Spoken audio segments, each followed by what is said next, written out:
Hi, I'm Scott, a former military pilot and airline pilot from Texas. At 55, I decided I had had enough and embarked on a plan to retire in Thailand. So I did my homework, sold everything, and moved to Thailand. Now I'm living the dream. Hey guys, welcome back to Text to Thai. Let me start with apologies for the long absence, and I've got a ton of excuses. I had a little injury to my ankle that's been slow to heal. I took a bunch of time off looking into investing in a bar, a deal which fell through because of the lease, and I had a birthday.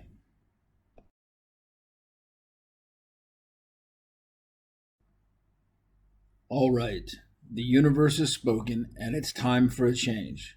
But how do we get you from this guy to this guy? How about a vacation in Thailand? Brilliant!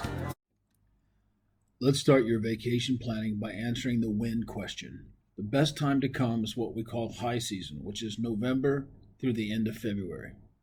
Airfare. As a pilot, I'm asked all the time about airfare deals. The truth is, I have no idea. I haven't bought an airline ticket in 20 plus years, but I can give you a few tips. First off, timing. Airlines have really high fares a year in advance, and then 60 days prior to the departure date, they'll start to panic if the flights aren't full and they'll start lowering the prices. This lasts up until about the 2 or 3 week point before the flight, and they'll start jacking the prices because they figure those are business travelers who are going to pay anything because they got to be where they got to be.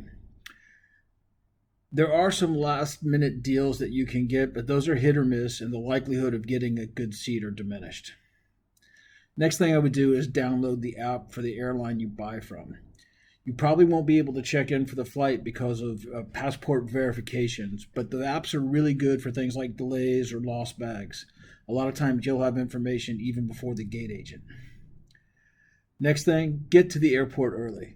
When leaving the U.S., plan on being at the gate, not the airport, at the gate at least 1 hour before departure. I normally shoot for about 90 minutes for international flights and go grab a beer at one of the better airport bars you often find in international terminals. Also, when leaving Bangkok, get there closer to like 3 hours early. That's to the airport. The ticket agents are notorious for closing the ticket counter early and going to the gate.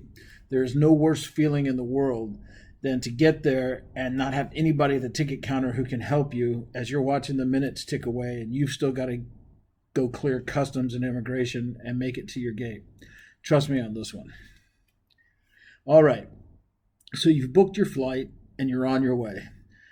If you are connecting through Tokyo, be expeditious. There's often tight connection times there and a long walk from gate to gate, and they keep that airport humid at about 77 degrees, so plan accordingly.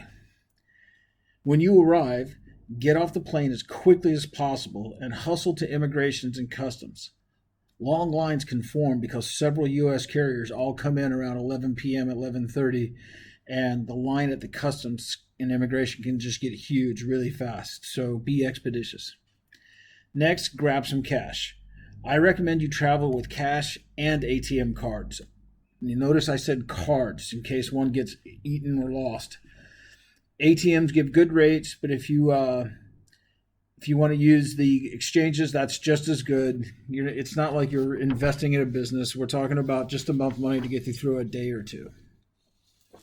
There are some people that will tell you to avoid the exchanges and ATMs at the baggage claim level and to go downstairs because you get better rates, and that's probably true. But when I come on vacation, time is way more important. So just however you want, ATM or exchange, grab about 10,000 baht and let's get rolling. All right, you've cleared customs and immigration, you've got some cash, it's time to grab a taxi.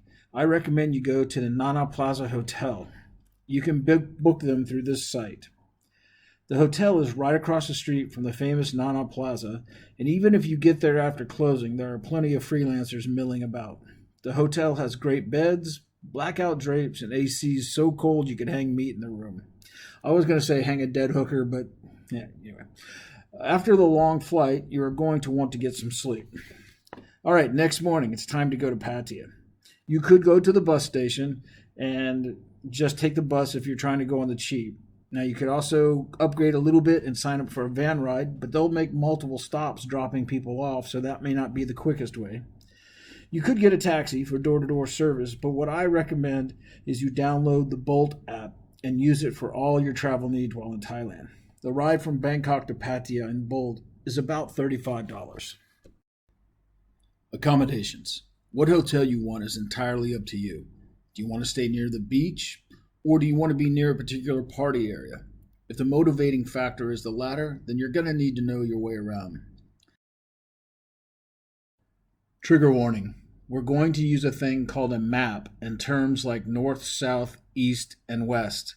So before any of you Gen Zs complain, just remember, A fifth of Americans can't locate the U.S. on a world map. Why do you think this is? I personally believe that U.S. Americans are unable to do so because some people out there in our nation don't have maps. So the truth is, Pattaya has nightlife in just about every square inch, but the party districts are broken down into three basic areas. The Soys to the north, like Soy 6, the Soy Bacao area, which is the three areas in the middle, and then Walking Street down on the south.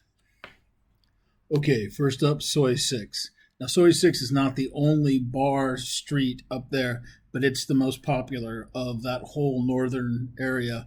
And Soy 6 is probably second only to Walking Street.